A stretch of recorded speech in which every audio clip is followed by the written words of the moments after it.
దానశీలము పాఠ్యభాగ రచయిత ఎవరు? పోతన్న. దానశీలము పాఠ్యభాగము ఏ ప్రక్రియకు చెందుతుంది? పురాణం. దానశీలము పాఠ్యభాగం భాగవతంలోని ఏ స్కందం నుండి గ్రహించబడింది? అష్టమ. బ్రాహ్మణ వేషంలో వచ్చి రూపం మార్చుకొని ఇంద్రుడనే కవచ కుండలాలను అడిగితే ఇవ్వవద్దని హెచ్చరించినవాడు? సూర్యుడు. బలిని 3 అడుగుల నేల ఇవ్వమని కోరినవాడు? వామనుడు. రాక్షస గురువు ఎవరు? శుక్రాచార్యుడు. బలిచక్రవర్తికి దానం ఇవ్వొద్దని వరించినవాడు? శుక్రాచార్యుడు. ఈ క్రింది వానిలో డాక్టర్ సామల సదాశివ రచన ఏది? పైవన్నీ. ఎవరి భాష వాళ్లకు వినసొంపు పాఠ్యభాగం ఏ గ్రంథం నుండి గ్రహించబడింది? యాది. తాత ఇగపటు నీ పాను జర్ద డబ్బి అన్నది? లావణ్య. విక్రమాంక దేవచరిత్రం కర్ణసుందరి అనే నాటకాన్ని సంస్కృతంలో రాసినవారు? బిల్హణుడు. కాలకాలంవి సామలవారి రచనలు. చదువుతున్న గుంటూరు విద్వాంసులు. అడ్వకేట్ ఎవరు? పులూరి గోపాలకృష్ణ శర్మ. కవులలో అగ్రగణ్యుడైన కవి ఎవరు? మీర్ తఖ్మీర్.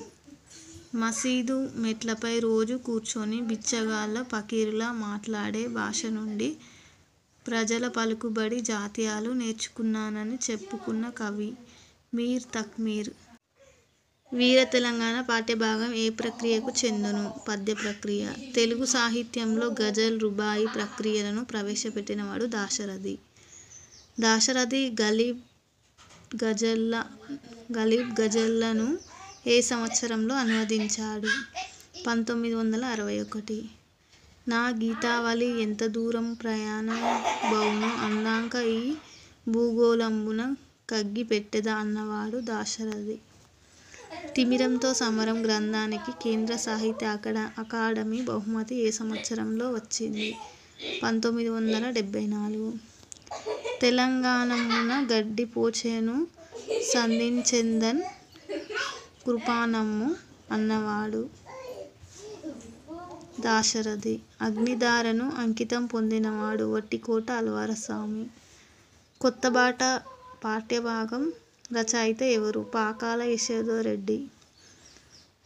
మహాలక్ష్మి ముచ్చట్లు అనే రేడియో ధారావాహిక కార్యక్రమంతో ప్రజాదరణ పొందిన రచయిత్రి?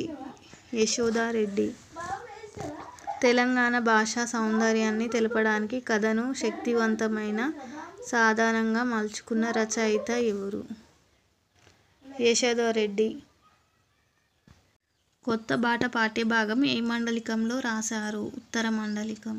అంతర్జాతీయ గూగుల్ ఆర్గ్ సంస్థ వారి ఉత్తమ గ్రామ పురస్కార్ పొందిన గ్రామం ఏది? కొండాపూర్. నగరగీతం పాఠ్యభాగ రచయిత ఎవరు? అలిశెట్టి ప్రభాకర్. నగరగీతం పాఠ్యభాగం ఏ గ్రంథం నుండి గ్రహించబడింది? City life. ఏదైనా ఒక అంశాన్ని కొసమెరుపుతో వ్యంగ్యంగా చురకలతో తక్కువ పంక్తులతో చెప్పడాన్ని ఏమంటారు? మినీ కవిత. అలిశెట్టి ప్రభాకర్ రాసిన తొలి కవితా సంపుటి ఏది? ఎర్రపావురాలు. సిటీ లైఫ్ పేరుతో అలిశెట్టి ప్రభాకర్ ఏ నగరంపై రాసిన మినీ కవితలు ప్రసిద్ధి చెందాయి? హైదరాబాద్. మంటల జెండాలు గ్రంథాన్ని ఎవరు రాశారు? అలిశెట్టి. నగర మోగిందా నయాగార దుమ్కిందా వాక్యాలలోని అలంకారం ఏది? అంత్యానుప్రాస. నగరంలో ప్రతి మనిషి పఠనీయ గ్రంథమే మరి నీ బతుకు పేజీలు తిరగరాసేదెవరో అన్నవారు? అలిశెట్టి. భాగ్యోదయం పాఠ్యభాగ రచయిత ఎవరు? కృష్ణస్వామి ముదిరాజు. భాగ్యోదయం పాఠ్యభాగం ఏ ప్రక్రియకు చెందుతుంది? జీవిత చరిత్ర. హిందువులు తమ చరిత్రను లిఖితబద్ధం చేయాలనుకుంటే సంస్కర్తగా ఎవరి పేరు మొదటి వరుసలో ఉంటుంది? భాగ్యరెడ్డి వర్మ. దేవదాసీ మురళీ వేశ్య సంప్రదాయాలను అడ్డుకోవడం, పసివాళ్లైన ఆడ మగ పిల్లలను దేవునికి వదిలివేయడాన్ని తీవ్రంగా నిరసించినవాడు? భాగ్యరెడ్డి వర్మ. సత్యశోధక సమాజాన్ని మహారాష్ట్రలో ఏర్పాటు చేసినవాడు ఫులే. 1926లో హైదరాబాద్లో ఆది హిందూ మహాసభను ఏర్పాటు చేసినవాడు బిఎస్ వెంకట్రావు. శాసన సాహిత్యంలో తెలుగు భాషా వికాసం అంశంపై పరిశోధన చేసినవారు బిఎన్ శాస్త్రి. ఈ క్రింది వానిలో శతకలక్ష్యం కానిది ఏది? వర్ణనా నైపుణ్యం. రాజుల్మత్తులు వారి సేవ నరకప్రాయంబు అని రాజనింద చేసినవాడు దూర్జటి. తెలంగాణలోని జానపదులు కూడా అలవోకగా పాడుకునే పద్యాలను శేషప్ప కవి ఏ శతకంలోనివి? నరసింహ శతకం. అవధాని శంశంక ఆశుకవితా కేసరి అనే బిరుదులు గలవాడు ఎవరు? గుమ్మన్న గారి లక్ష్మీనరసింహ శర్మ. గుమ్మన్న గారి లక్ష్మీనరసింహ శర్మ ఏ రాగంలో చేసిన పద్య పఠనం ప్రత్యేకమైనది? హిందోల రాగం. గాడిగ భీమకవి జన్మించిన నాగరకుంట ఏ జిల్లాలో ఉంది? రంగారెడ్డి.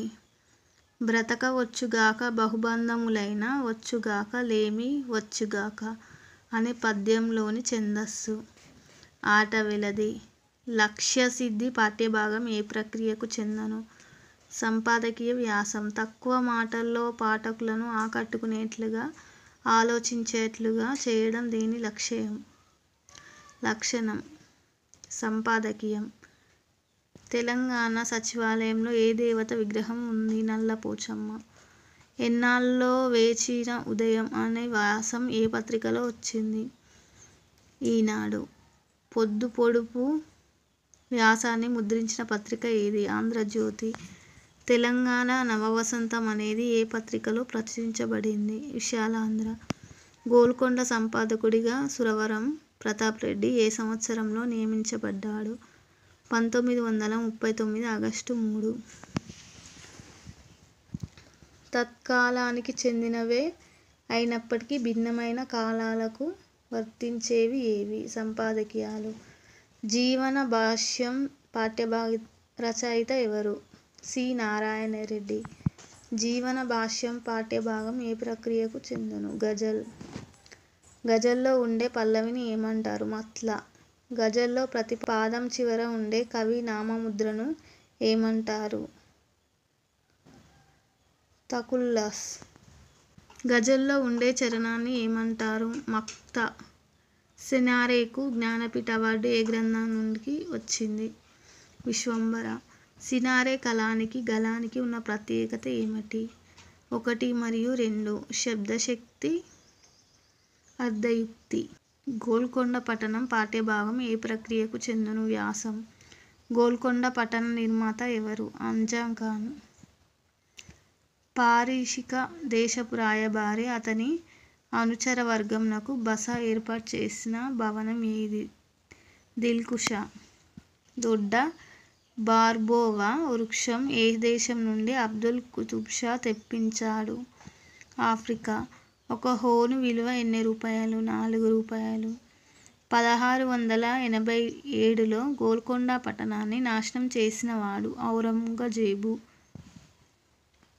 గోల్కొండ పట్టణంలో ప్లేగు వ్యాధి మహమ్మారి పీడ సంభవించిన కాలం ఏది? 1589.